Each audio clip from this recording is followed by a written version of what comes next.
ഇടതുപക്ഷ ജനാധിപത്യ മുന്നണിയുടെ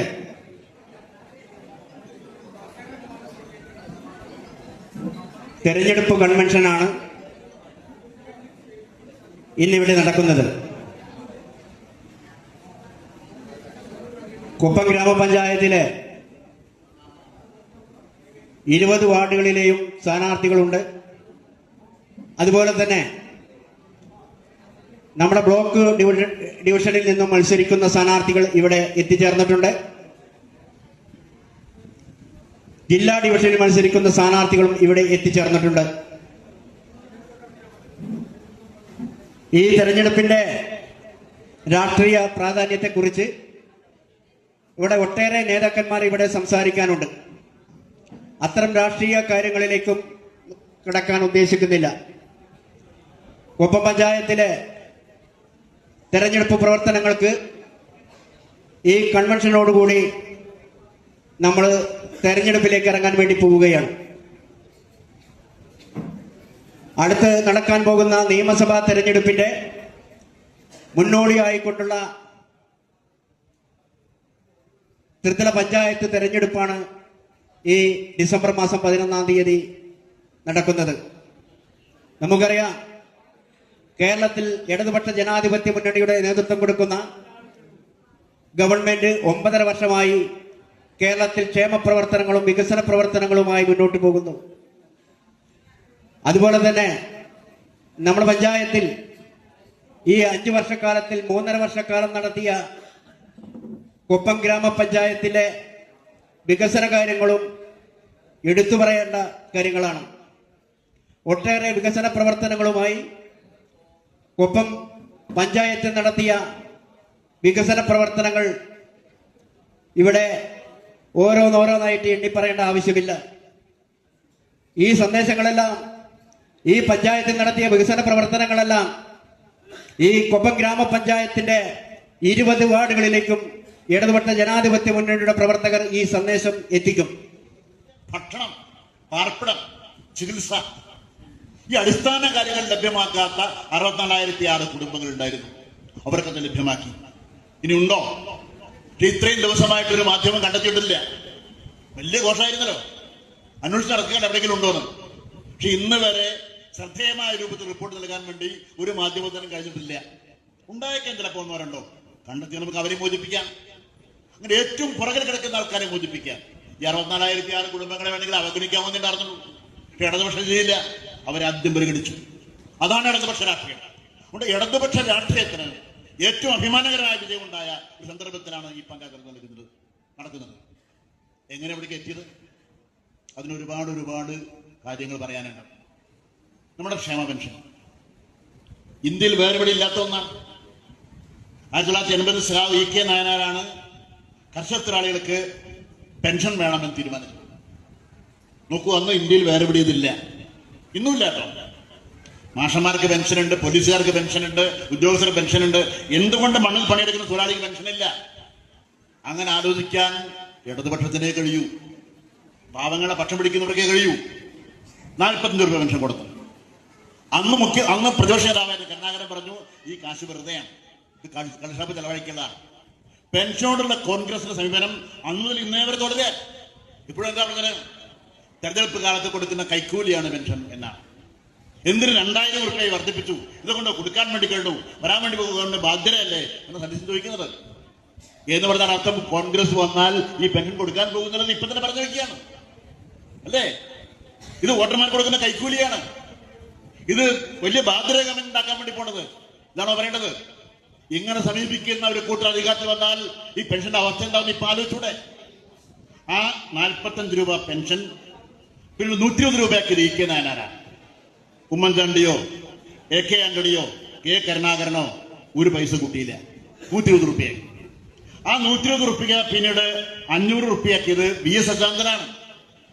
വേറെ ഗവൺമെന്റ് കൂട്ടിയിട്ടില്ല. ആ 500 രൂപയെന്ന് 600 രൂപയാക്കി തീരുമാനിച്ചു ഉമ്മൻചാണ്ടിയുടെ അവസാനത്തെ ഗവൺമെന്റ് 10 കൊല്ലം മുമ്പ്. 500 രൂപ 600 ആക്കി. ശരിയാ, 500 600 വർദ്ധനുണ്ടാക്കി. പക്ഷെ വാക്കോട്ടുണ്ടായുള്ളൂ.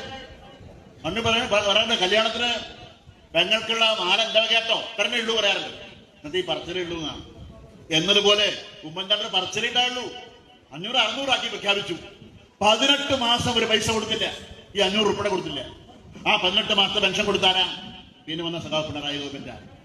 അപ്പൊ ഈ 45 രൂപ പെൻഷൻ പ്രഖ്യാപിച്ചത് മുതൽ 1600 ആക്കി, പിന്നീട് 2000 ആക്കി വർദ്ധിപ്പിച്ച ഈ പെൻഷനിൽ ഒരു പൈസ പോലും UDF ഗവൺമെന്റ് കാലത്ത് കൊടുത്തിട്ടില്ല. എല്ലാ പാർട്ടിയും ഒരുപോലെ അല്ല, വ്യത്യാസമുണ്ട്. കോൺഗ്രസ് ശ്രദ്ധിക്കുന്നില്ല ഇവരുടെ കാര്യം. ചോദ്യങ്ങൾക്ക് ഇന്ന് പ്രസക്തിയില്ലാത്ത വിധം വികസന പ്രവർത്തനങ്ങൾ, നമ്മുടെ ഗവൺമെന്റിന്റെ പ്രവർത്തനങ്ങൾ ഓരോ മനുഷ്യന്റെയും വീടുകളിലേക്ക് എത്തുന്ന തരത്തിലേക്ക് മാറി എന്നതാണ് ഈ കാലയളവിന്റെ പ്രത്യേകത. ഇവിടെ ഈ പഞ്ചായത്തിന്റെ പരിസരത്ത് ജീവിക്കുന്ന ആളുകൾ ആരെങ്കിലും ചോദിച്ചാൽ പറയാൻ പറ്റും, 600ഓളം വീട്. എന്താ ഇവിടെ നടന്നത്? ഈ പഞ്ചായത്തിൽ എന്താ നടന്നത്? 600 പേർക്ക് വീട് കൊടുത്തു ഈ 5 വർഷക്കാലം എന്ന് അഭിമാനത്തോടെ നമുക്ക് പറയാൻ പറ്റും. ആ അഭിമാനത്തോടു കൂടി നമുക്ക് പറയാൻ പറ്റുന്നത് കേരളത്തിലെ ഇടതുപക്ഷ ജനാധിപത്യ മുന്നണി ഗവൺമെന്റ് ലൈഫ് എന്ന് പറയുന്ന ഭവന പദ്ധതി ഇന്ത്യ രാജ്യത്തിന് മാതൃകയായിക്കൊണ്ട് നടപ്പിലാക്കിയത് കൊണ്ടാണ്. ആ ലൈഫ് ഭവന പദ്ധതിയുടെ ഭാഗമായി 5 ലക്ഷത്തിൽ 5.5 ലക്ഷത്തിലധികം വരുന്ന മനുഷ്യർക്ക് ഒരു കൂരയിൽ സുരക്ഷിതമായി പാർക്കാനുള്ള അവസരം ഉണ്ടാകുന്നു എന്ന് പറഞ്ഞാൽ ഇന്ത്യ രാജ്യത്തെ മറ്റു സംസ്ഥാനങ്ങളെ എടുത്തു നോക്കുമ്പോഴാണ് നമ്മുടെ ഗവൺമെന്റിന്റെ നിലപാടുകളും പ്രവർത്തനങ്ങളുടെയും പ്രാധാന്യം നമുക്ക് മനസ്സിലാവുന്നത്. ബീഹാർ തെരഞ്ഞെടുപ്പ് കഴിഞ്ഞു. തെരഞ്ഞെടുപ്പിന്റെ സമയത്ത് എന്തെങ്കിലും ഗിമ്മിക്ക് കാണിക്കുകയും മറ്റു തരത്തിൽ ഇലക്ഷൻ കമ്മീഷൻ അടക്കമുള്ളവരുടെ പിന്തുണ കൊണ്ട് മറ്റു പലതരത്തിലുള്ള പ്രവർത്തനങ്ങളും അവിടെ നടക്കുന്നുണ്ടെങ്കിൽ അവിടെയുള്ള വീടുകൾ നോക്കിയാൽ പരമാവധി കിട്ടുന്നത് 2 ലക്ഷം രൂപ. ആ 2 ലക്ഷം രൂപയിൽ 1 ലക്ഷം രൂപ ഉദ്യോഗസ്ഥർക്ക് കൈക്കൂലി കൊടുക്കണം. ഇവിടെ ലൈഫ് ഭവന പദ്ധതിയിൽ വീട് കിട്ടിയ ആളുകൾ എന്റെ മുമ്പിൽ ഇരിക്കുന്നുണ്ട്. ഈ 500-ലധികം 600ഓളം വരുന്ന ആളുകൾക്ക് വീട് കൊടുക്കുന്നതിൽ ഓരോ ഘടവും വാങ്ങിയ ആളുകൾ ഈ കൂട്ടത്തിലുണ്ട്. എനിക്ക് ധൈര്യമായി പറയാൻ കഴിയും, അതിൽ 1 രൂപ പോലും അഴിമതിയായിട്ട് അവർക്ക് ചെലവഴിക്കേണ്ടി വന്നിട്ടില്ല. കൃത്യമായി അവരുടെ അക്കൗണ്ടിലേക്ക് ആ ഫണ്ട് ലഭ്യമായിട്ടുണ്ട് എന്ന്. ഇന്ത്യ രാജ്യത്ത് ഇങ്ങനെ ഇത്തിരി അഹങ്കാരം കൂടി വെച്ചുകൊണ്ട് പറയാൻ പറ്റുന്ന ഒരു ഗവൺമെന്റേ ഉള്ളൂ. അതാണ് കേരളത്തിലെ ഗവൺമെന്റ്, LDF ഗവൺമെന്റ് എന്ന് നമുക്ക് അഭിമാനത്തോടെ പറയാം. ആനുകൂല്യങ്ങൾ കൃത്യമായി ലഭ്യമാവുകയാണ്. നമ്മുടെ രാജ്യത്ത് ലൈഫിന്റെ കാര്യം തന്നെ എടുത്താൽ ഒരൊറ്റ കാര്യം എടുത്താൽ മതി. നമ്മൾ ഇവിടുന്ന് റെയിൽവേ സ്റ്റേഷൻ കയറി കേരളം കഴിഞ്ഞ് വാളയാറ് കഴിഞ്ഞ് അങ്ങ് പോകുമ്പോ ഓരോ റെയിൽവേ സ്റ്റേഷന്റെ പരിസരത്തും ആളുകള് ചെറിയ ചെറിയ ടെന്റുകൾ കെട്ടി താമസിക്കുന്നത് കാണാം. അങ്ങനെ ഉത്തരേന്ത്യയിലേക്ക് പോകുമ്പോ വലിയ വികസനത്തിന്റെ അടയാളമായി പറയുന്ന ഗുജറാത്തിലാണെങ്കിലും UP-യിലാണെങ്കിലും അതല്ലെങ്കിൽ മറ്റു പല സംസ്ഥാനങ്ങളിലൂടെയും നമ്മൾ പോകുന്ന സമയത്ത് എത്രയോ മനുഷ്യർ അങ്ങനെ തെരുവിൽ താമസിക്കുന്നുണ്ട്. നമ്മുടെ നാട്ടിലും ജോലിക്ക് വന്ന് പലരും അങ്ങനെ താമസിച്ച് തിരിച്ചു പോകാറുണ്ട്. എന്നാൽ അവരോട് ചോദിക്കുക, തിരിച്ചു പോകാൻ ഇടയില്ല, വേറൊരു സ്ഥലമില്ല, സ്വന്തം വീട് എന്ന് പറയുന്ന സ്വപ്നം പോലും കാണാൻ കഴിയാത്ത സാഹചര്യത്തിലുള്ള മനുഷ്യരാണ് നമ്മുടെ രാജ്യത്തുള്ളത്. ആ സമയത്താണ് സാമ്പത്തിക പ്രതിസന്ധി ഉണ്ടാകുമ്പോഴും കേന്ദ്രം തരാനുള്ളത് തരാതിരിക്കുമ്പോഴും 5.5 ലക്ഷം 6 ലക്ഷം മനുഷ്യരുടെ കണ്ണീരൊപ്പിക്കൊണ്ട് അവർക്ക് വീട് എന്ന സ്വപ്നം യാഥാർത്ഥ്യമാക്കുന്നത്. അതിൽ പാലക്കാട് ജില്ലയിൽ തന്നെ മികച്ച പ്രവർത്തനം കാഴ്ചവെച്ചുകൊണ്ട് 500-ലധികം 600ഓളം വരുന്ന ആളുകൾക്ക് വീട് കൊടുത്തുകൊണ്ട് കൊപ്പം ഗ്രാമപഞ്ചായത്ത് ഭരണസമിതി മാതൃകയായിട്ടുണ്ട്. ഇത് തുടരണമോ വേണ്ടയോ എന്ന ചോദ്യമാണ്.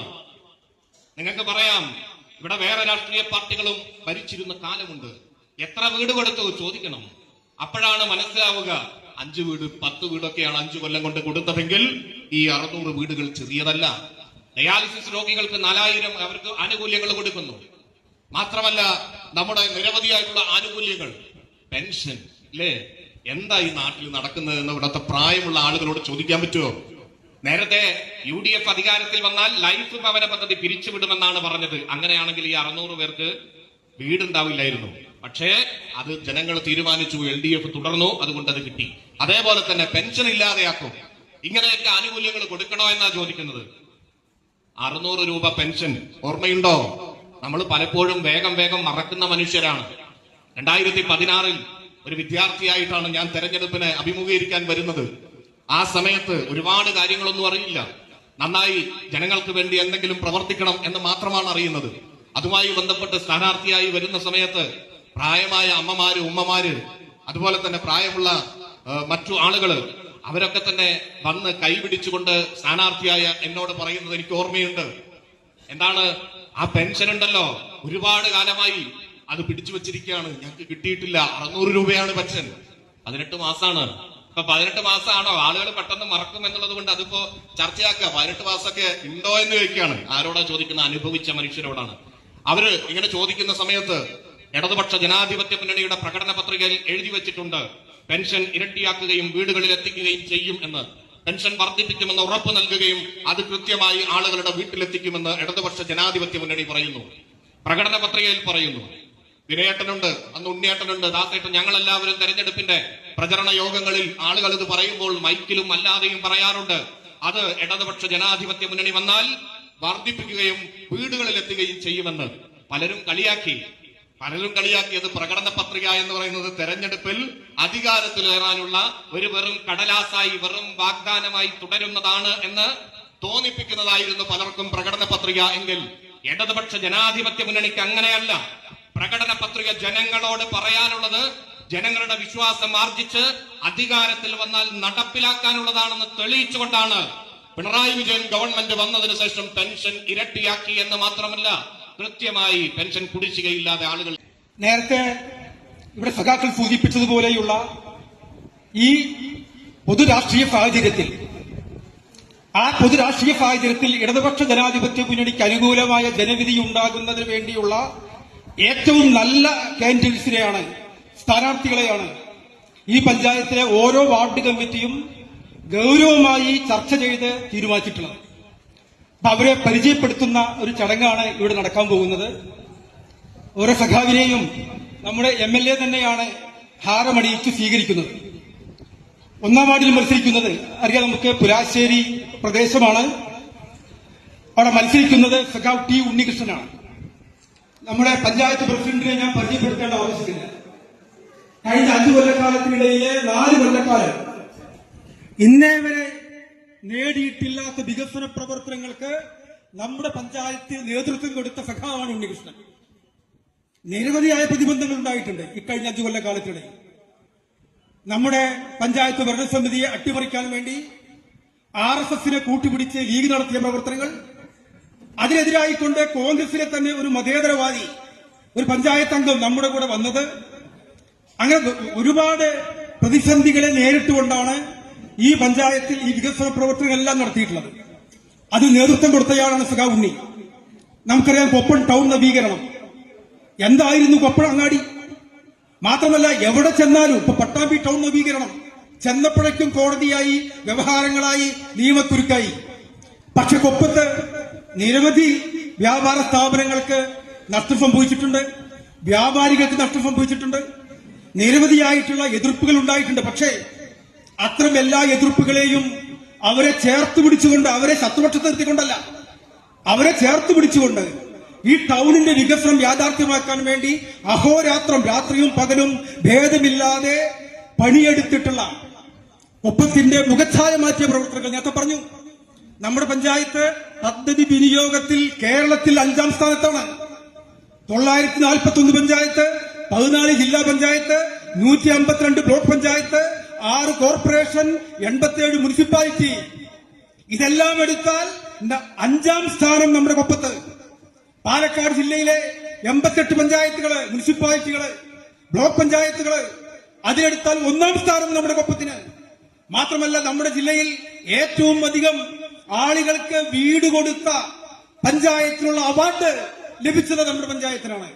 ഇങ്ങനെ നിരവധിയായിട്ടുള്ള പുരസ്കാരങ്ങൾ കഴിഞ്ഞ 5 കൊല്ലക്കാലത്തിനിടയിൽ നേടിയെടുക്കാൻ നമുക്ക് സഹായിച്ചത് സഖാവ് T ഉണ്ണികൃഷ്ണൻ എന്ന് പറയുന്ന പഞ്ചായത്ത് പ്രസിഡന്റിന്റെ അഹോരാത്രമുള്ള, ആരെയും അങ്ങനെ മുഖം നോക്കാതെ കർക്കശമായി ഈ നാടിന്റെ വികസനം മാത്രം ലക്ഷ്യമാക്കി പ്രവർത്തിച്ച സഖാവ് ഉണ്ണികൃഷ്ണനാണ് 1-ാം വാർഡിൽ 1-ാമനാകാൻ നമ്മൾ രംഗത്തിലേക്ക് ഇറക്കിയിട്ടുള്ളത്.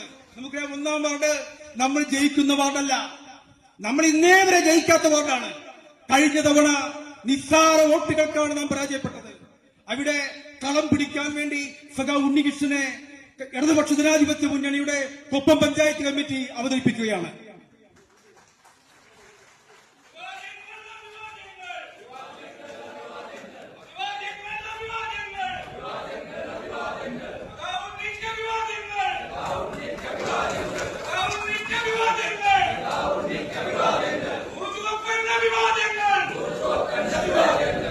രണ്ടാം ചെയർപേഴ്സൺ കൂടിയായിട്ടുള്ള നമ്മുടെ മഹിളാ പ്രവർത്തക ഈ ജ്യോതിയാണ്. ജ്യോതിയെ പുലാശ്ശേരിക്കാർക്ക് പരിചയപ്പെടുത്തേണ്ട ആവശ്യമില്ല. നിങ്ങൾ ഫേസ്ബുക്ക് ഉപയോഗിക്കുന്ന ആളുകളാവും, കാണുന്ന ആളുകളാവും. അത്യാവശ്യം ഫേസ്ബുക്കിൽ ലൈവായി നിൽക്കുന്ന ഒരു മഹിളാ സഖാവാണ്. മാത്രമല്ല സുരേന്ദ്രൻ തില്ലാന കേരളത്തിലെ അറിയപ്പെടുന്ന നാടക പ്രവർത്തകനാണ്. നിരവധി കലാഗ്രൂപ്പുകളുമായി ബന്ധപ്പെട്ടുകൊണ്ട് നിരവധി നാടകവേദികളിൽ കുട്ടികളെ നാടകം പഠിപ്പിക്കുന്ന കലാ സാംസ്കാരിക രംഗത്തെ സ്ഥിര സാന്നിധ്യമായിട്ടുള്ള സുരേന്ദ്രൻ തില്ലാനയുടെ സഹധർമ്മിണി കൂടിയാണ് ജ്യോതി.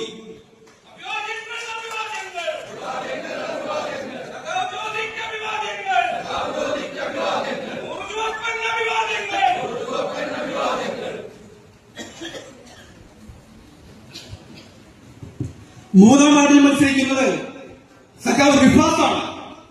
നിങ്ങൾക്ക് പരിചയപ്പെടുത്തേണ്ട ആവശ്യമില്ല. കൊപ്പത്തുള്ളവർ മാത്രമല്ല, നമ്മുടെ ഈ നാട്ടിലാകെയുള്ളവർ, കൊപ്പം വഴി സഞ്ചരിക്കുന്നവർ, കൊപ്പത്ത് ചെന്നാൽ രുചികരമായ ഭക്ഷണം കിട്ടുന്ന മനോഹരമായ വൃത്തിയുള്ള മണി സ്പേസ് ഹോട്ടലിന്റെ എല്ലാമാണ് റിഫാസ്. മാത്രമല്ല കഴിഞ്ഞ 5 കൊല്ലക്കാലത്തിനിടയിൽ നമ്മുടെ പഞ്ചായത്ത് പ്രസിഡന്റിന്റെ തോളോട് തോൾ ചേർന്നുകൊണ്ട് കൊപ്പൻ ടൗൺ നവീകരണത്തിലൊക്കെ സജീവമായി പങ്കെടുത്ത ഒരു പഞ്ചായത്ത് മെമ്പറെ പോലെ, അല്ലെങ്കിൽ ഒരു പഞ്ചായത്ത് ജീവനക്കാരനെ പോലെ നല്ല സാമൂഹ്യ പ്രതിബദ്ധതയുള്ള, നാം എല്ലാം അറിയുന്ന, ഒരു പരിചയപ്പെടുത്തലിന്റെയും ആവശ്യമില്ല, സഖാവ് റിഫാസ് ആണ് കൊപ്പൻ ടൗൺ. നേരത്തെ പറഞ്ഞതുപോലെ തന്നെ നമ്മൾ ജയിച്ചിട്ടില്ലാത്ത വാർഡാണ്. തീർച്ചയായും ഇത്തവണ അത് പിടിക്കുമെന്ന കാര്യത്തിൽ ഒരു സംശയവുമില്ല. റിഫാസിന്റെ വാപ്പ സഖാവ് മുഹമ്മദ് കുട്ടിക്ക നമ്മുടെ ബാങ്ക് ഡയറക്ടറായിരുന്നു.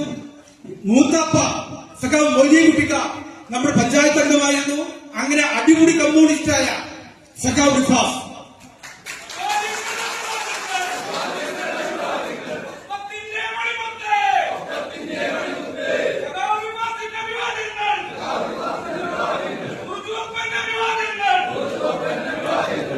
വാർഡ് 4 MT ആതിര നമ്മുടെ ഈ പാനലിലെ അമുൽ ബേബിയാണ്.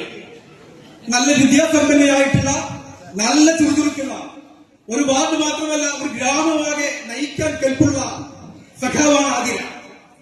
ആതിരയുടെ അച്ഛൻ രാജരാജൻ, ഭർത്താവിന്റെ അച്ഛൻ രാജരാജൻ പട്ടാമ്പി സബ് ഡിവിഷൻ ജീവനക്കാരനായിരുന്നു. ഭർത്താവിന്റെ അമ്മ പാർട്ടിയുടെ കൊപ്പൻ നോർത്ത് ബ്രാഞ്ച് സെക്രട്ടറിയായിരുന്ന സിന്ധുമോളാണ്. ആ നിലയിൽ കൂടി ഞാൻ നിങ്ങളെ അവരെ പരിചയപ്പെടുത്തുകയാണ്. സഖാവ് ആയിരയാണ് 4ാം വാർഡിലെ നമ്മുടെ പ്രിയങ്കരിയായ സാരഥി.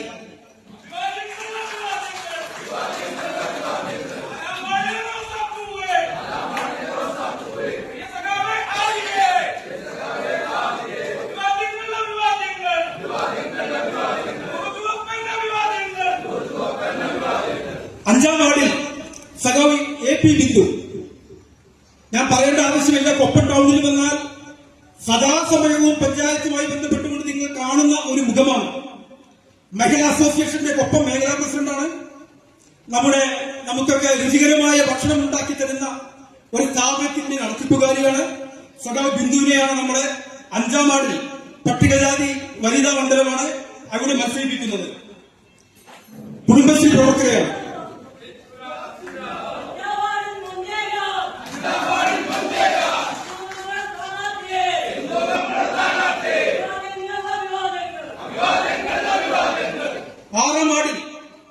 സുജാത നമ്മുടെ പെൻഷൻ ഏജന്റാണ്, മഹിളാ പ്രവർത്തകയാണ്, കുടുംബശ്രീ പ്രവർത്തകയാണ്, തൊഴിലുറപ്പ് പ്രവർത്തകയാണ്. അങ്ങനെ പ്രഭാകരത്തെ ഒരു നിറസാന്നിധ്യമാണ്. പ്രഭാകരത്തെ പാർട്ടി ബ്രാഞ്ച് സെക്രട്ടറി പ്രേമന്റെ സഹധർമ്മിണിയാണ്. ഡിവൈഎഫ്ഐയുടെ കൊപ്പം മേഖലാ ട്രഷറർ പ്രജിത്തിന്റെ അമ്മയാണ്. അങ്ങനെ അടിമുടി ഒരു കമ്മ്യൂണിസ്റ്റ് കുടുംബം.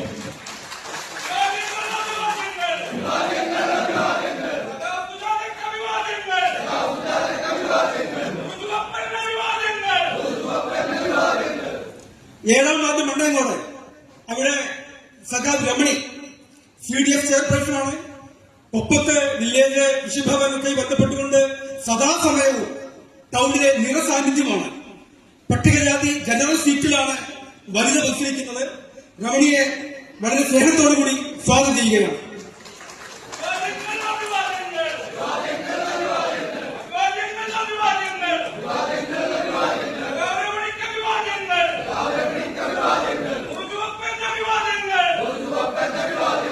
8ാം വാർഡ് സഖാവ് മിനി ടീച്ചർ. ഒരു മുഖവരയും ആവശ്യമില്ല. കഴിഞ്ഞ 5 കൊല്ലക്കാലം പഞ്ചായത്ത് അംഗം എന്നതിലപ്പുറം ഈ പഞ്ചായത്തിനാകെ നേതൃത്വം കൊടുത്ത ടീച്ചറാണ്. ഇത്തവണ 8 മാത്രമല്ല മറ്റു പല വാർഡുകൾക്കും ടീച്ചറെ വേണം എന്ന് പറഞ്ഞുള്ള ആവശ്യവും ഒരുപാട് വന്നിരുന്നു. KFTയുടെ ജില്ലാ എക്സിക്യൂട്ടീവ് അംഗമാണ്. ജനാധിപത്യ മഹിളാ അസോസിയേഷന്റെ ഏരിയ പ്രസിഡന്റായിരുന്നു. ജില്ലാ കമ്മിറ്റി അംഗമാണ്. ബാലസംഘം, SFI തുടങ്ങി ഏത് മേഖലയിലും ഏത് ചുമതലയും ഏറ്റെടുക്കാൻ. അതേസമയം മണ്ണേങ്ങോട് UP സ്കൂളിലെ വിദ്യാർത്ഥികളുടെ ഈ തിരക്കുകൾക്കിടയിലും അവരുടെ വിദ്യാഭ്യാസ പുരോഗതിയിൽ അല്പം പോലും കുറവ് വരാതെ സസൂക്ഷ്മം ശ്രദ്ധിക്കുന്ന മിനി ടീച്ചറാണ് 8ാം വാർഡിലെ സ്ഥാനാർത്ഥി.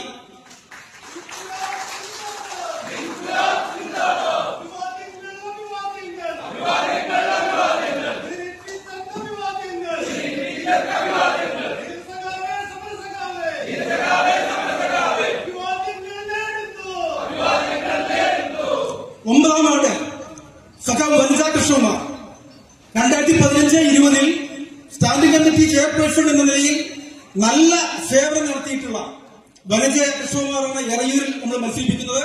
നിങ്ങൾക്കറിയാം, വനിത കൃഷ്ണകുമാറിനെ പരിചയപ്പെടുത്തേണ്ട ആവശ്യമില്ല. കൃഷ്ണകുമാർ കൊപ്പം ഗവൺമെന്റ് ഹൈസ്കൂളിലെ PTA പ്രസിഡന്റാണ്. എറയൂരിലെ എല്ലാ രംഗത്തെയും നിറസാന്നിധ്യമാണ്. സാംസ്കാരിക രംഗത്തും അമ്പല കമ്മിറ്റി, പൂര കമ്മിറ്റി, അങ്ങനെ എല്ലാവരും നിറഞ്ഞു നിൽക്കുന്ന കൃഷ്ണകുമാറിന്റെ സഹധർമ്മിണി കൂടിയാണ് വനിതാ കൃഷ്ണകുമാർ.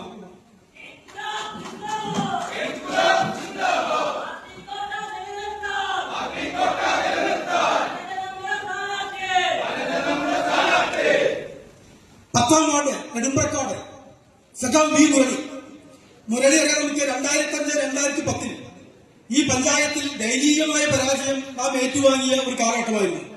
4 വാർഡാണ് നമുക്കുണ്ടായിരുന്നത്. നെടുമ്പ്രക്കാട് മുരളി, എറയൂർ അരുൺകുമാർ, പ്രഭാപുരം അജിത, പള്ളത്ത് PK വാസുദേവൻ. 12 പേർ UDF ആയിരുന്നു. അന്ന് ആ 4 പേരെ വെച്ചുകൊണ്ട് UDFന്റെ ജനവിരുദ്ധ നയങ്ങൾക്കെതിരായി പടപുരുതാൻ നേതൃത്വം കൊടുത്ത മുരളിയാണ് വീണ്ടും നെടുമ്പ്രക്കാട് മത്സരിക്കുന്നത്. പാർട്ടി നേതാവാണ്. തിരുവനന്തപുരം കലാസാഹിത്യ സംഘം, ലൈബ്രറി കൗൺസില്, വായനശാല, ബാലസംഘം, അഖിലേന്ത്യാ സമാധാന ഐക്യദാർഢ്യ സമിതി, ഇങ്ങനെയുള്ള നിരവധി പ്രവർത്തനങ്ങൾ ഏറ്റെടുക്കുന്ന മുരളിയാണ് നെടുമ്പ്രക്കാട് സ്ഥാനാർത്ഥി.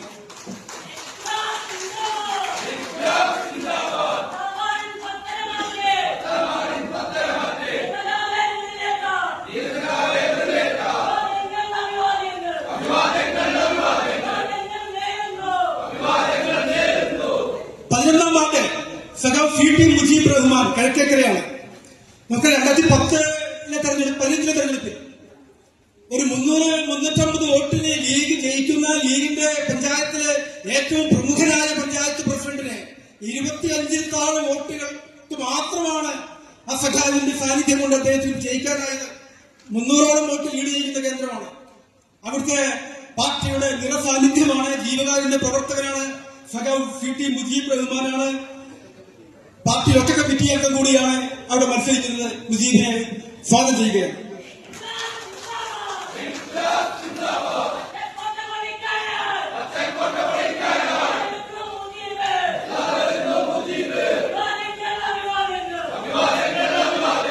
പന്ത്രണ്ടാം വാർഡിൽ സഖാവ് വത്സല. നമുക്കറിയാം, മാമീർ എന്ന് പറഞ്ഞാൽ കൊപ്പത്തെ ഒരു കാലത്ത് ലീഗിന്റെ കോട്ടയായിരുന്നു. 2 തവണയാണ് നമ്മളെ കോട്ട മറച്ചിട്ടത്. ആദ്യ തവണ ജയശ്രീ, 2ാമത് വത്സല. അത് ജനറൽ വാർഡാണ്. പക്ഷെ ജനറൽ വാർഡിൽ അവരുടെ സഖാക്കൾ ഒന്നടങ്കം ആവശ്യപ്പെട്ടത് നിലവിൽ മെമ്പർ തന്നെ മത്സരിക്കണമെന്നാണ്. സാധാരണഗതിയിൽ നിലവിൽ മെമ്പർക്ക് ഇതിനൊരു നെഗറ്റീവ് വരാറുണ്ട്.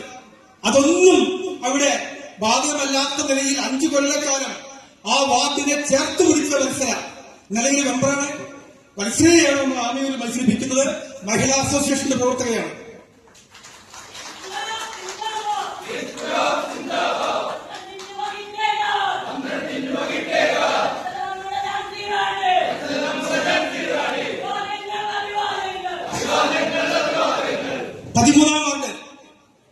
അവിടെ മത്സരിക്കുന്നത് സഖാവ് റജൂല ഉമ്മുസൽമ. നമ്മുടെ ഈ രംഗത്തെ ഒരു പുത്തൻ കാൻഡിഡേറ്റ് സ്ഥാനാർത്ഥിയാണ്. ഉമ്മുസൽമയെ വളരെ ഹൃദയപൂർവ്വം സ്വാഗതം ചെയ്യുകയാണ്.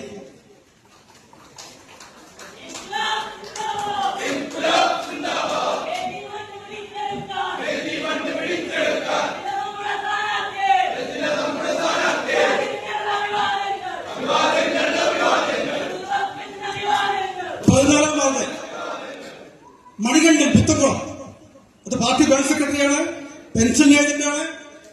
പഞ്ചായത്തുമായി ബന്ധപ്പെട്ടുകൊണ്ട് പഞ്ചായത്ത് പ്രസിഡന്റിനെയും ഭരണസമിതിയെയും ഒക്കെ സഹായിക്കുന്ന പ്രവർത്തനങ്ങൾ ഏറ്റെടുക്കുന്നയാളാണ്.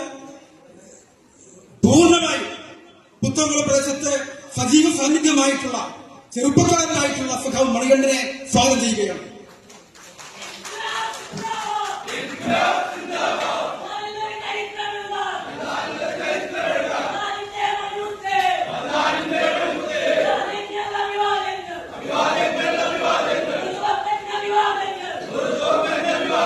വാർഡ് 15 തൃത്താലകൊപ്പം നമ്മുടെ ഒരു ഉരുക്ക് കോട്ടയാണ്. ഒരു തവണ മാത്രമാണ് നിസ്സാര വോട്ടുകൾക്ക് അത് നഷ്ടപ്പെട്ടത്.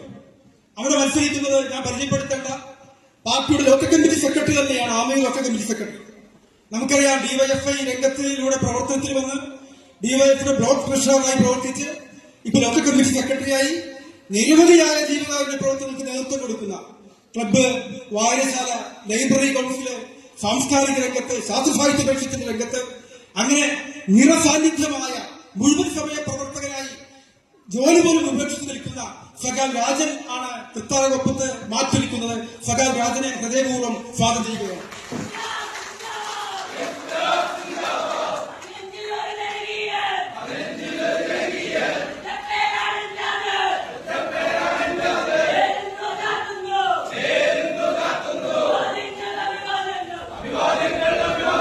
വാർഡ് 16 അൻസാർ നഗറാണ്. അവിടെ മത്സരിക്കുന്നത് സഖാവ് രജനി അലി, അവിടുത്തെ പെൻഷൻ ഏജന്റാണ്, മഹിളാ പ്രവർത്തകയാണ്. നമ്മുടെ അനിൽ എന്ന് പറയുന്ന നമ്മുടെ പാർട്ടിയുടെ ഒരു സജീവ പ്രവർത്തകന്റെ സഹധർമ്മിണിയാണ്. അൻസാർ നഗർ പിടിച്ചെടുക്കാനാണ് സഖാവ് രജനിയെ അവിടേക്ക് നിയോഗിച്ചിട്ടുള്ളത്. രജനിയെ സ്വാഗതം ചെയ്യുകയാണ്.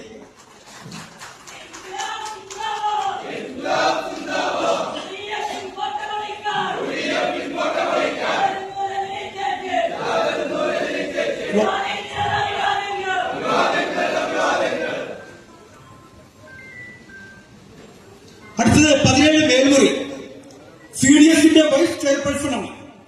അപ്പൊ പിന്നെ എന്തായിരിക്കും ജനകീയ ബന്ധമെന്ന് ഞാൻ ആവർത്തിച്ച് പറയേണ്ട കാര്യമില്ല. ആ വാർഡിൽ എതിരാളി തന്നെ അന്തംവിട്ട് നിൽക്കുന്ന കാഴ്ചയാണ് കണ്ടുകൊണ്ടിരിക്കുന്നത്. ജാസ്മിനെയാണ് മത്സരിക്കുന്നത്. സജീവമായ മഹിളാ പ്രവർത്തകയാണ്. സദാസമയവും പഞ്ചായത്തുമായി ബന്ധപ്പെട്ടുകൊണ്ട് നിൽക്കുന്ന നമ്മുടെ പ്രവർത്തകയാണ്.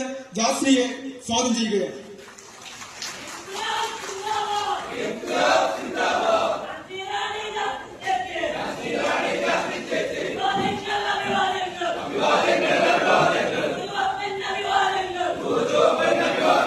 വാർഡ് 18 കിഴുമുറി നമ്മൾ നിസ്സാര വോട്ടുകൾക്കും അത്യാവശ്യം നല്ല വോട്ടുകൾക്കും പരാജയപ്പെട്ടതാണ്. ഒരു തവണ 2 വോട്ടിലാണ് പരാജയപ്പെട്ടത്. 40 വോട്ടിലും നമ്മൾ പരാജയപ്പെട്ടിട്ടുണ്ട്. 100ലധികം വോട്ടിലും പരാജയപ്പെട്ടിട്ടുണ്ട്. അവിടെ മത്സരിക്കുന്നത് സഖാവ് കെ വിനോദ് കുമാർ. ഏട്ടൻ എന്ന് പറഞ്ഞാൽ അറിയാം. ഏട്ടൻ വിനോദിന്റെ അച്ഛനും വിനോദിനെ വിളിക്കാൻ ഏട്ടാന്നാണ്. ആ നാട്ടുകാരുടെ മുഴുവൻ ഏട്ടൻ അറിയാൻ നോക്കിയ ഒപ്പം സർവീസ് സഹകരണ ബാങ്കിന്റെ പ്രസിഡന്റായിരുന്നു. അവിടെയുള്ള ക്ഷീരസംഘത്തിന്റെ പ്രസിഡന്റായിരുന്നു. വളരെ സൗമ്യനായിട്ടുള്ള ഏറ്റവും മികച്ച കർഷകൻ, നമ്മുടെ പഞ്ചായത്തിലെ മാത്രമല്ല ബ്ലോക്കിലെ തന്നെ ഏറ്റവും മികച്ച കർഷകരിൽ ഒരാളാണ് സഖാവ് ഏട്ടൻ എന്ന് പറഞ്ഞ വിനോദ് കുമാർ. ഒരു തവണ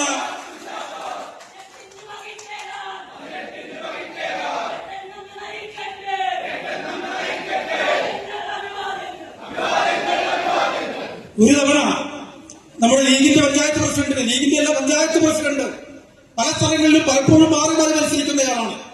അദ്ദേഹത്തെ 20ലധികം വോട്ടുകൾക്ക് മാത്രമാണ് അദ്ദേഹത്തിന് ജയിക്കാനായത്. അന്ന് ഏട്ടനായിരുന്നു ഇവിടെ സ്ഥാനാർത്ഥി. 19ാം വാർഡ് സഖാവ് പള്ളത്തിന്റെയും ആര്യവെള്ളത്തിന്റെയും മണ്ണാണ്. പിന്നെ അതിന് വിശ്വാസത്തിലേക്ക് പോകേണ്ട ആവശ്യമില്ല. ഒരിക്കൽ മാത്രമാണ് ഒരു കൈപ്പിഴ അവിടെ സംഭവിച്ചത്. അവിടെ മത്സരിക്കുന്നത് നമ്മുടെ പെൻഷൻ ഏജന്റും അതുപോലെ തന്നെ മഹിളാ പ്രവർത്തകയും ആ പ്രദേശത്തെ ജനങ്ങളുടെ ഏത് വിഷയത്തിലും വില്ലേജുമായി ബന്ധപ്പെട്ടുകൊണ്ട്, കൃഷിഭവനുമായി ബന്ധപ്പെട്ടുകൊണ്ട്, ആശുപത്രിയുമായി ബന്ധപ്പെട്ടുകൊണ്ട് എല്ലാ കാര്യങ്ങളിലും മുഴുവൻ സമയവും മുഴുവൻ ജനങ്ങളെയും കാണാപ്പാടാണ്. സഖാവ് KP ഷീജയാണ് അവിടെ മത്സരിക്കുന്നത്.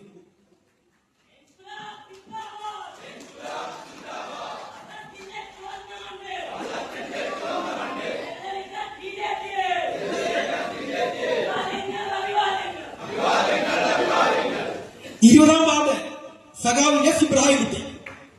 ഇബ്രാഹിം കുട്ടിയെ ഞാൻ പരിചയപ്പെടുത്തണ്ട. 3 വാർഡിലെ സഖാക്കൾ ഏകകണ്ഠമായി ആവശ്യപ്പെട്ടത് ഇബ്രാഹിം കുട്ടിയെ ഇവിടെ വേണം എന്നാണ്. നമുക്കറിയാം വിയറ്റ്നാംപടി വാർഡ് 95 മാത്രമാണ് നമുക്ക് കിട്ടിയിട്ടുള്ളത്.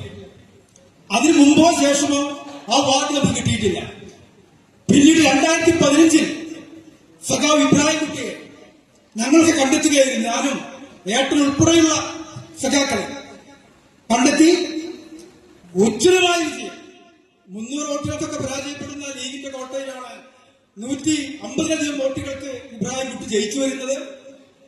തികഞ്ഞ ജീവകാരുണ്യ പ്രവർത്തനം. ഏത് സമയം വിളിച്ചാലും ഏതെങ്കിലും ഒരു ആശുപത്രിയിലാവും, ഏതെങ്കിലും ഒരു പെയിൻ ആൻഡ് പാലിയേറ്റീവ് രംഗത്തായിരിക്കും അസഖാവ് മുഴുവൻ സമയവും. 2015 ഉജ്ജ്വല വിജയം നേടി ജനപ്രതിനിധി എന്ന നിലയിൽ ആ ആദരവ് കൈപ്പറ്റി അതിന്റെ ഭാഗമായിക്കൊണ്ടുള്ള നേട്ടങ്ങൾ ജനങ്ങൾക്ക് പങ്കുവയ്ക്കാൻ പകരാൻ അദ്ദേഹത്തിന് കഴിഞ്ഞു. 2020 പള്ളം വാർഡ് ജനറൽ വാർഡായപ്പോ ഐക്യകണ്ഠേന ലീഗിന്റെ സമുന്നതനായ നേതാവ്, പള്ളി കമ്മിറ്റി പ്രസിഡന്റാണ്, ഞാൻ പരാജയപ്പെട്ടാൽ പരാജയപ്പെടുക ഞാനല്ല, നമ്മുടെ സമുദായവും പള്ളിയുമാണ് എന്നൊക്കെ പറഞ്ഞുകൊണ്ട് വികാരമിളക്കി വിട്ട ആ പള്ളം വാർഡിൽ അന്ന് മാറ്റിവെച്ചത് സഖാവ് ഇബ്രാഹിം കുട്ടിയായിരുന്നു. പഴയ സ്റ്റാൻഡിംഗ് കമ്മിറ്റി ചെയർമാനാണ്, സുസമ്മതനായ സ്ഥാനാർത്ഥി. 20ാം വാർഡിൽ വീണ്ടും ആ വാർഡിനെ ചെമ്പട്ടണിയിക്കാൻ വേണ്ടി ഞങ്ങൾ രംഗത്തിറക്കിയിട്ടുള്ളത് സഖാവ് ഇബ്രാഹിം കുട്ടിയെ വളരെ ആദരവോടുകൂടി, വളരെ സൗമ്യനായ, ഇത്ര സൗമ്യനായ ഒരു മനുഷ്യനെ ഈ വായിൽ വിരലിട്ടാൽ കടിക്കില്ല എന്ന് വെറുതെ പറയുകയാണെന്ന് നമ്മൾ തോന്നും, കടിക്കില്ല. ഇത്രയും സൗമ്യനായ ഒരു മനുഷ്യനാണ് സഖാവ് ഇബ്രാഹിം കുട്ടി.